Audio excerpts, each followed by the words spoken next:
Channel में। तो student, अगर आप किसी भी कॉम्पिटिटिव एग्जाम की तैयारी कर रहे हो, मैथमेटिक्स से रिलेटेड, आप यूके पीजीटी लेवल की मैथमेटिक्स की तैयारी कर रहे हो, टीजीटी लेवल की तैयारी कर रहे हो, या आप कहीं से भी कोई भी तैयारी कर रहे हो, तो आप हमारे साथ जुड़ सकते हैं। हम आपको बेसिक से हाई लेके चल रहे हैं। तो आप हम क्या करेंगे, यहाँ पे क्लास 11 सेट से शुरू करेंगे। धीरे धीरे हम जैसे जैसे धीरे धीरे आगे बढ़ते रहेंगे, ठीक है। तो आप हमारे साथ जुड़ सकते हो। सबसे पहले हमारे पास क्लास 11 का पहला टॉपिक है सेट। सेट जानते होंगे आप, सेट क्या होता है? Set is a well defined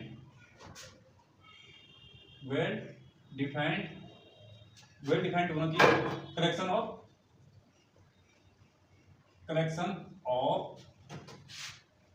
of distinct element, ठीक है। क्या होता है? कोई सेट होता है, वो वेल डिफाइंड होना चाहिए, कलेक्शन ऑफ डिस्टिंक्ट एलिमेंट है, ठीक है। अब यहाँ पे आपका क्या हो गया, कोई कलेक्शन नंबर का कलेक्शन लेते हैं, कोई सेट ले लेते हैं, ए 1 2 3 और 4, ठीक है। 1 2 3 4 ये क्या है? डिस्टिंक्ट एलिमेंट है, ठीक है। डिस्टिंक्ट एलिमेंट यानी कि 1 2 3 4 अलग अलग नंबर्स हैं, ठीक। अब यहाँ पे ये क्या हो गया, कलेक्शन हो गया, नंबरों का कलेक्शन। इसमें पूछा है वेल डिफाइंड। वेल डिफाइंड का मतलब क्या होता है? वेल डिफाइंड का मतलब क्या होता है कि कोई नंबर जो यहाँ पे हमने सेट लिखा है उसमें क्या होना चाहिए? प्रेजेंट होना चाहिए, ठीक है। प्रेजेंट का जैसे हमारे पास ये सेट है 1 2 3 4, क्या इसमें 5 प्रेजेंट है? नहीं है। क्या नहीं है? आपका ये सेट कौन सा है? सेट ए का है। इसमें कितने एलिमेंट है? 4 एलिमेंट्स हैं। क्या इसमें 5 प्रेजेंट है? नहीं है। क्या इसमें 5 बिलोंग कर रहा है ए सेट में? तो नहीं कर रहा है। अगर 5 इसको क्या नहीं कर रहा है? बिलोंग नहीं कर रहा है, तो ये क्या नहीं माना जाएगा? ये वेल डिफाइंड नहीं माना जाएगा, ठीक है।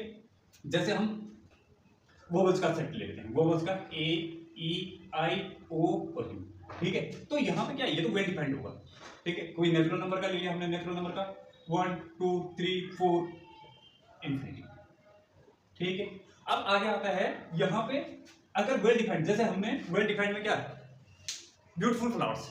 अगर ब्यूटीफुल फ्लावर्स, तो हम उसको क्या नहीं कर सकते हैं? वेल डिफाइंड नहीं कर सकते हैं, ठीक है ना। क्या नहीं कर सकते हैं? वेल डिफाइंड नहीं कर सकते हैं। अब इसी के अंदर होने चाहिए, इस ब्रैकेट के अंदर। वेल डिफाइंड का मतलब क्या है?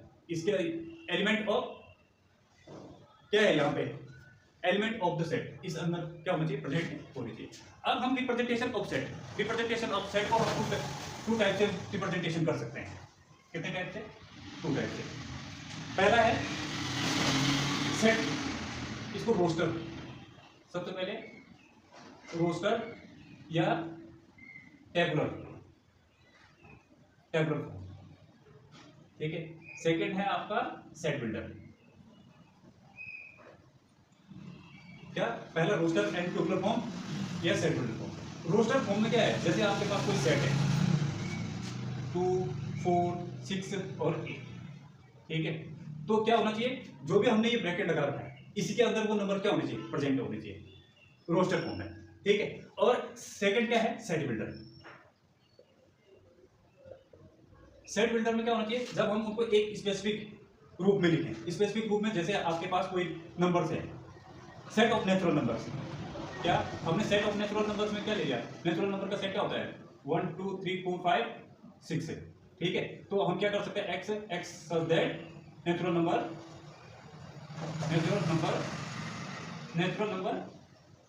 ऑफ सेट, ठीक है। अब यहां पे अगर पूछा जाता, ठीक है, अगर हम इसको क्या करते हैं? लेस देन 10, तो लेस देन 10 क्या होता है? X such that x less than 10, ठीक है। तो हम क्या कर रहे हैं? इसको एक स्पेसिफिक फॉर्म में लिख रहे हैं, ठीक है। अगला है यहां पे, जैसे कोई आपका ऑड नंबर का सेट हो गया, ठीक है। होल नंबर का ऑड नंबर का नहीं, होल नंबर का सेट हो गया, ठीक है। रेशनल नंबर का सेट हो गया, तो हम क्या कर सकते हैं? इसको सेट बिल्डर फॉर्म में भी प्रेजेंट कर सकते हैं, ठीक है। जा रहे हैं टाइप्स ऑफ सेट, ठीक है। टाइप्स ऑफ सेट, ठीक। अब यहां पे टाइप्स ऑफ सेट में पहला सेट आता है एम्प्टी सेट, ठीक है। अब सबसे पहले हम क्या बात करेंगे? एम्प्टी सेट क्या होता है? ए set that containing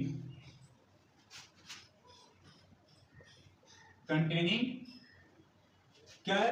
the set a set that containing no element, ठीक है। क्या हो जाएगा?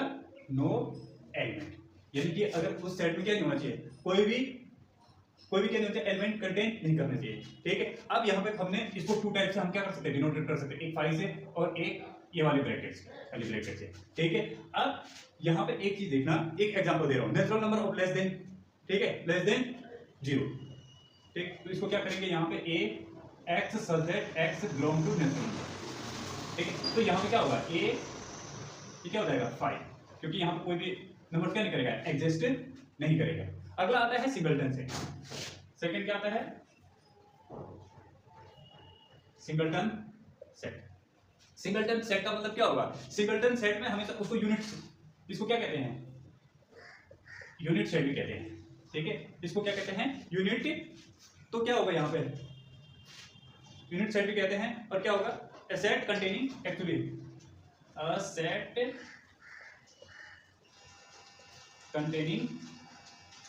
set containing actually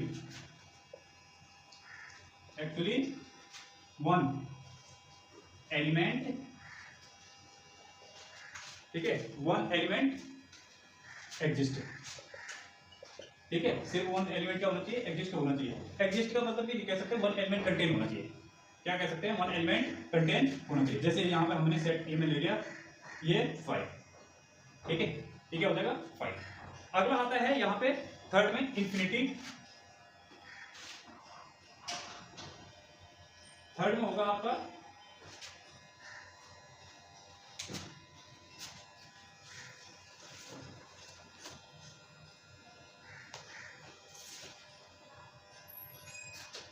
ठीक है, थर्ड में क्या हो जाएगा, फाइनाइट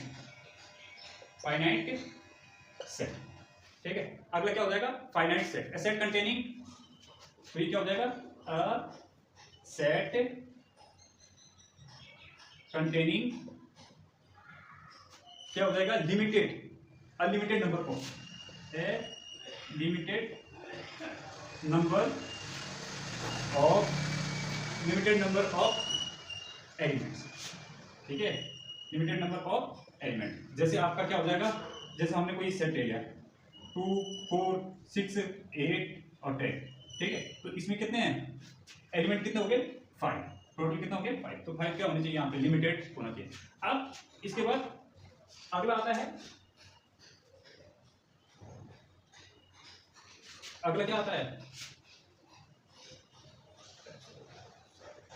ठीक है, अगला आता है यहाँ पे इनफाइनाइट सेट। क्या होता है इनफाइनाइट सेट में, ए set containing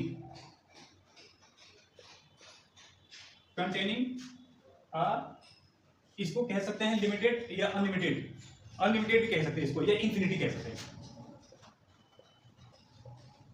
infinity element, number of element, infinity number of element. ठीक है, इन्फिनिटी यहां पे set containing infinity number of element. जैसे हमने क्या ले लिया, ए 1 2 3 4 और कहां तक, इन्फिनिटी तक। यानी कि इसमें क्या होना चाहिए, इन्फिनिटी नंबर क्या करने चाहिए, एलिमेंट कंटेनिंग करने चाहिए। ठीक है, इसके जस्ट आगे आता है इक्वल सेट।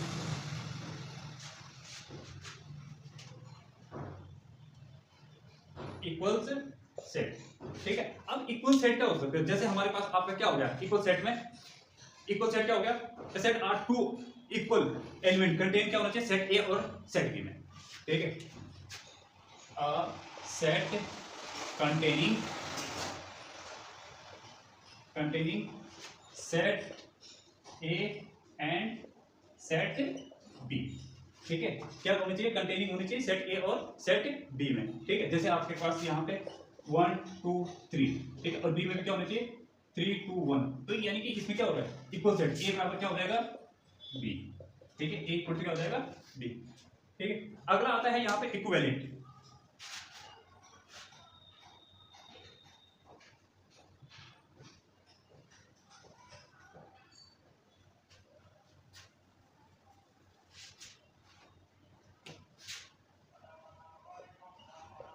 इक्विवेलेंट सेट में क्या होता है, टू सेट आर इक्विवेलेंट, क्या होनी चाहिए इक्विवेलेंट।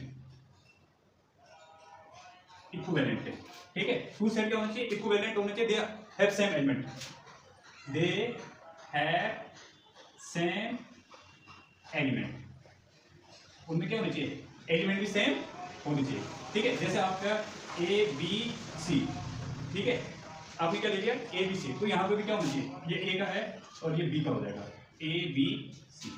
अब यहाँ पे एक चीज देखना, यहाँ पे क्या लिखा है, द सेट ऑफ कंटेनिंग, इसमें इक्वल सेट में, बट यहाँ पे एलिमेंट क्या होने चाहिए, अलग अलग हो सकते हैं सेट ए और सेट बी, बट यहाँ पे एलिमेंट क्या है, इक्वल ही है, तो इसलिए यहाँ पे इक्वल सेट आ गया है। बट यहाँ पे क्या था, इक्विवेलेंट सेट में नंबर क्या होने चाहिए, सेम होने चाहिए।